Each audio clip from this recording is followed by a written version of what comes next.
Suspended encounter specialist Sachin Vaze is all set to lose his job once again. Yes, the Mumbai police are in the process of dismissing Sachin Vaze from his service following a report submitted by the National Investigating Agency on his involvement in the planting of explosives in a Scorpio near Mukesh Ambani's residence Antilia and the murder of the owner of the Scorpio, Mansukh Hiren. Besides these two cases, Sachin Vaze's name has also come up in a string of other cases of corruption, including the extortion of 30 lakh rupees from TRP measuring authority BARC or BARC to allegedly manipulate the ratings report against Republic TV.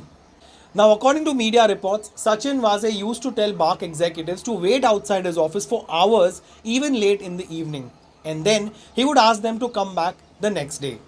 Reportedly, Sachin Vaze also created an impression that he beats up suspects during questioning and asked BRC officials to pay a 30 lakh bribe if they want to avoid this torture.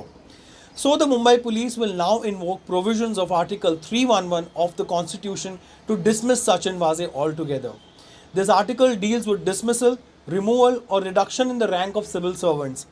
Under the Article 311, the competent authority has the power to dismiss an erring officer in the larger interest of the society, and they can do so without a departmental inquiry.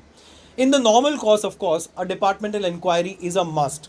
But if the witnesses deposing against such officers are afraid of him, or there is a threat to their life, to give a statement against such an officer because of the powerful position that he holds, then the officer can be straight away dismissed without even a departmental inquiry. This is what an advocate has told the Mumbai Mirror. An IPS rank officer further told the paper that they have received the report from the NIA on Sachin Vaze's role and invoking of Unlawful Activities Prevention Act of 1967 or the UAPA. This is a very stringent act, and the officer said that Sachin Vaze was involved in anti-national activities, which is enough for them to proceed with his dismissal. He said that the Mumbai police has already begun the whole procedure for dismissing him and are also taking legal opinion on how best to move forward against Sachin Vaze. The officer said that Sachin Vaze's past, including his involvement in the custodial death of Khwaja Yunus and his suspension for 17 long years, will also be taken into account. So things definitely don't look any better for Sachin Vaze.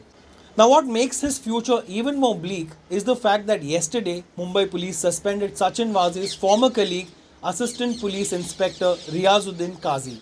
According to Mumbai police, he was allegedly aware of Sachin Vaze's plans and actively took part in the destruction of evidence after the crimes. Riaz Qazi was also suspended without a departmental inquiry. His suspension order stated that during the time that he remains suspended, Riaz Qazi cannot take up any private employment or do any private business. Even when he is out of the judicial custody, Riaz Qazi would have to mark daily attendance at the Assistant Police Commissioner's office and may not even be able to leave Mumbai without prior permission. Riaz Qazi was remanded to NIA custody till April 16th by a special court, was shifted out of the Crime Intelligence Unit last month after the NIA arrested Sachin Vaze on March 13th for allegedly devising the entire plan to regain his lost glory in the Mumbai police. Sachin Vaze is currently lodged in Navi Mumbai's Taloja jail till April 23rd. So what are your thoughts on this daily developing explosive controversy that has gripped the rank and file of the Mumbai police? Let me know your thoughts in the comment section. I'll be eagerly waiting and reading all of them, and I respond to most of you guys, you know that. And of course, we can chat on Instagram. My handle is @reviewron. Of course, I'd be happy if you subscribe here and show you care. But even if you don't, thank you so much for watching, and Jai Hind.